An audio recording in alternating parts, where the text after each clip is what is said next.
Hello and welcome to another edition of Addition. I'm your host, Addie Snowden. I'm a big tech product manager, futurist, tech optimist, artist, and creator. And I'm here every week bringing you the news, the hot topics in tech, some career advice, and let you know what I'm geeked out about this week. So before I get into today's episode, go ahead and hit the like button if you're watching on YouTube, subscribe if you're not already subscribed. You can follow me on Instagram and TikTok. Shout out to TikTok because I'm live streaming this right now. Hi TikTok. At Addition with Addie. You can also follow me on Twitter at AdditionPod or at Addie Adewusi. And you can also email me at additionpod@gmail.com if you would like to sponsor this podcast. You can do so by emailing me at that email address. And if you want to get all the Addition updates directly into your email inbox, you can go ahead and subscribe to the Substack, which is additionpod.substack.com. All right, let's get into today's episode. So the hot topics in tech. Right now we're going to talk about Perplexity.ai. So if you want to learn more about this product, this tool, it's Perplexity, like the word, dot, and then AI. So this is kind of a sad story for me because literally just last Wednesday, I was just raving about how much I liked the UI or user interface of Perplexity. I thought it was really intuitive as an AI tool, as an AI chatbot. And I also got really good results from them. The last thing I searched I search a lot of things on Perplexity. I mainly use Gemini and Perplexity right now. I used to use Copilot, replace Copilot with Perplexity, and have been loving the combination of Gemini, which is Google's AI product, with Perplexity. So come to find out, AWS is actually investigating Perplexity for violating its data scraping practices. So for fun, I went ahead and asked Perplexity, what's going on with Perplexity? Why is Amazon investigating you? And this is what Perplexity, the AI chatbot, said. Okay, here are the key points. Amazon's cloud division, AWS, is conducting an investigation into Perplexity AI's data scraping practices. The investigation was prompted by reports from Wired and other outlets suggesting that Perplexity AI might be scraping content from websites that explicitly prohibit such practices. AWS, which is Amazon Web Services, requires its customers to adhere to the Robots.txt standard when crawling websites. This standard is used by websites to indicate which parts of their site should not be accessed by automated crawlers. Perplexity AI is alleged to have used an unmarked IP address to bypass restrictions on major news sites. Perplexity AI's CEO, Aravind Srinivas, has stated that their operations comply with AWS terms of service and that they respect Robots.txt files.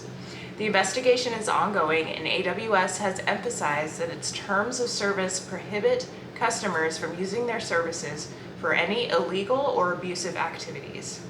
It is important to note that this is an investigation at this stage, not a lawsuit.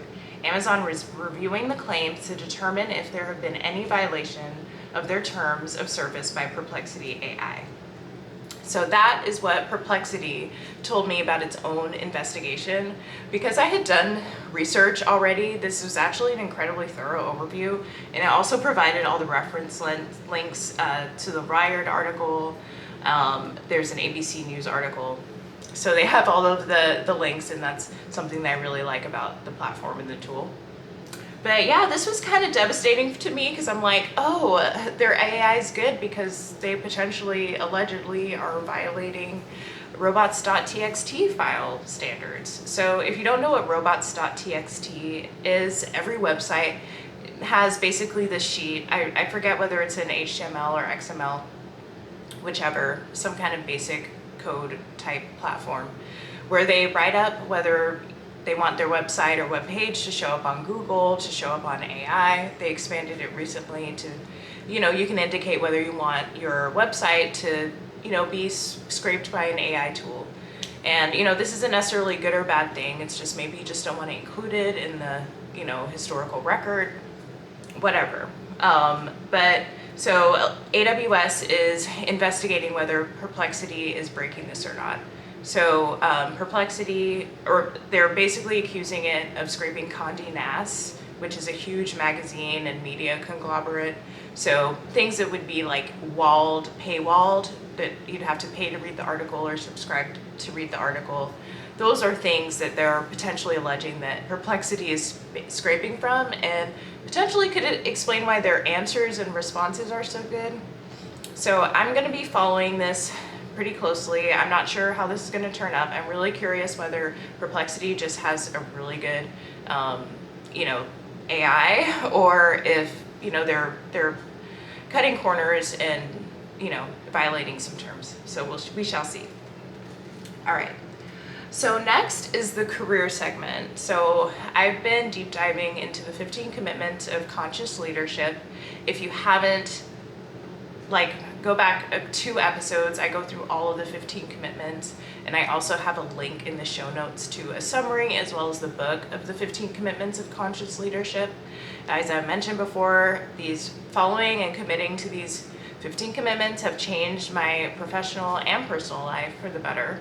So we talked about the first commitment, which is taking radical responsibility, and now we're on the second commitment, which is learning through curiosity. So learning through curiosity, the first commitment is I commit to growing in self-awareness. Next is I commit to regarding every interaction as an opportunity to learn. The third is I commit to curiosity as a path to rapid learning.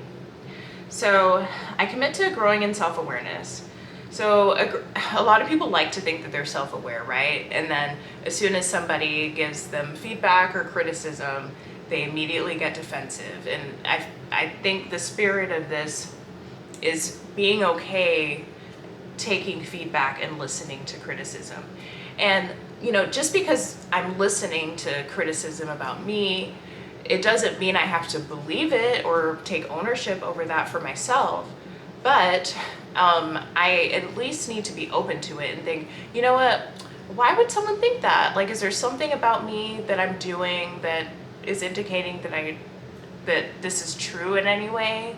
And that self-reflection, that's what they mean about self-awareness. And then, so I challenge you guys to ask for feedback on anything, whether it's your wardrobe, how you present, how your work is doing. It's end of the quarter, or we just finished a quarter. Performance reviews are coming around. Ask for feedback. This is built into a lot of company systems, and see what people say. And if more than one person say the same thing, commit to reflecting and meditating on that feedback for a minute. So that's my suggestion for growing in self-awareness.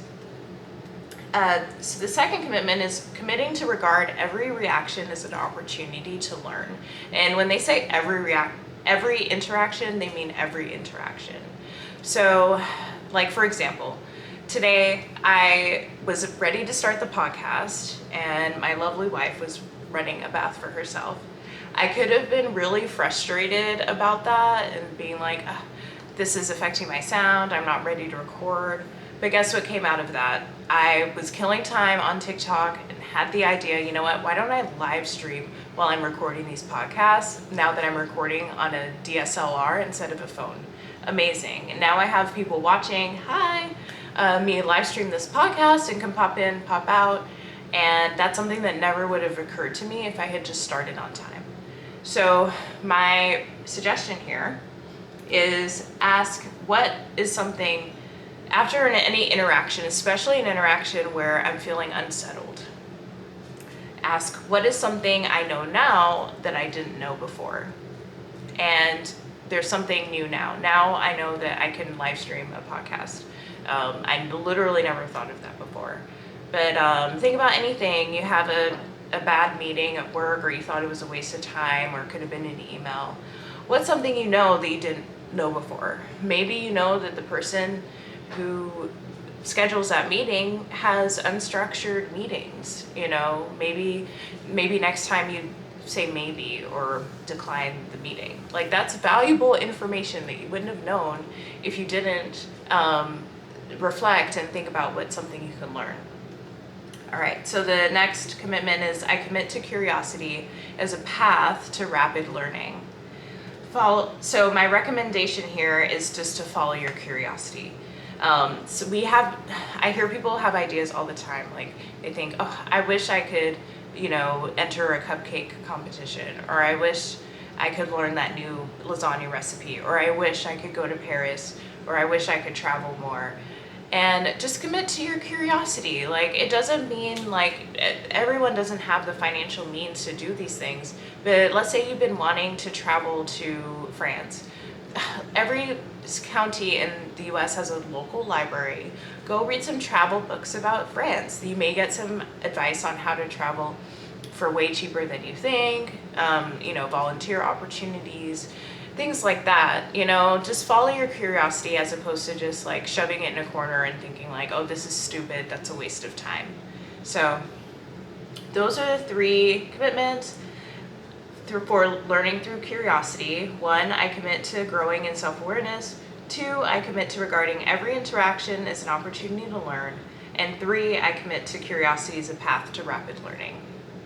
So I want to take a side note, because whenever people talk about learning, it like goes ding, ding, ding, ding, ding. I need to sign up for a course. I need to go to grad school. I need to get this certification. And something that I feel really passionate about is if you're about 10 years into your career and you've been continuously progressing and continually making more and more with every role and continually learning on every job, the last thing I need to do is think I'm being held back by knowledge. Like at a certain point, you don't need any more certifications. You don't need any more formal accredited education. It's literally learning on the job and being curious in the job and taking advantage of all of the free development opportunities that you have. I think education could be a procrastination tool, or it could be an I give up tool, especially in this market. Hiring has changed. There are people with graduate degrees that are not getting interviews from really good schools. The whole world has changed. And I think, our parents' generation, has a set of rules as to how you reach success. And those rules are completely being rewritten right now. So it's all about who you know, and something that people have been telling me, and I've been making TikToks about why we should just double down on our gifts. Like, people have been telling me about doing a personal branding masterclass, because for me, that is the key that's the barrier between anything that we are hoping to achieve from our career. At a certain point, I'm talking about people who are like 7 to 10 years in their career, haven't gotten to manager yet. My number 1 tip is always like, what is going on with your personal brand? It's never going back to school, because getting a grad degree is a line on your resume, and it's pretty much towards the bottom. It's all about the work experience. So it's all about just being someone that people even want to invite to the interview. And that is personal branding. That's why I'm doing this podcast. I have crafted a memorable look, an aesthetic. Everyone remembers me. Everyone knows who I am, who I meet, because I have such a refined, bow-tied personal brand. And I learned that over a span of years, listening to a lot of podcasts and influencers. I did invest in my education. I did take courses, but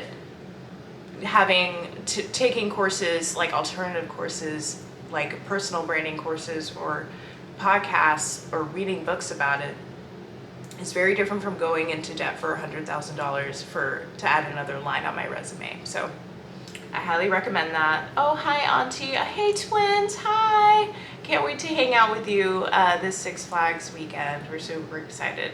So I told you I'm live streaming, and I love our nephews. They're our biggest fans, and I appreciate them so much. Okay, so last but not least, what I'm geeked out about this week, and I feel like this is what I've been geeked out about the past 5 years. Megan Thee Stallion, she just came to Atlanta, and the only reason we didn't go to her concert is because we had just seen her maybe 2-3 weeks ago at Bonnaroo. When that woman is such an inspirational story. She has no parents or grandparents. Her mother was her manager, and her mother died pretty much towards the beginning of her career. She had a very public altercation with Tory Lanez that resulted in a lawsuit over him shooting her in the foot, and people, really big famous celebrities, speaking against her and saying that her foot was not shot by this guy. I mean, there's a whole series, a docu-series, I believe on either, I think it's on Max, where you can watch the back and forth on that documentary. But anyway, this woman has gone through so much, and she just continues to win and continues to come back on top and not let anyone get her down. Like, she is literally that girl, still is that girl. And she's just incredibly inspiring to me this week. She released one of her new singles, which she collabed with, I believe, a K-pop artist. And if you're following me on TikTok or Instagram, you saw that I did a dance to it with my Birkin. Thought that would make me stand out because I'm not that good of a dancer. But anyway, just giving Megan her flowers. I wish her all the success and prosperity. So. All right, well, thanks for listening to today's episodes, and thanks for tuning in on the live stream. And I will see you guys next week. Have a happy 4th of July. Take care. Bye.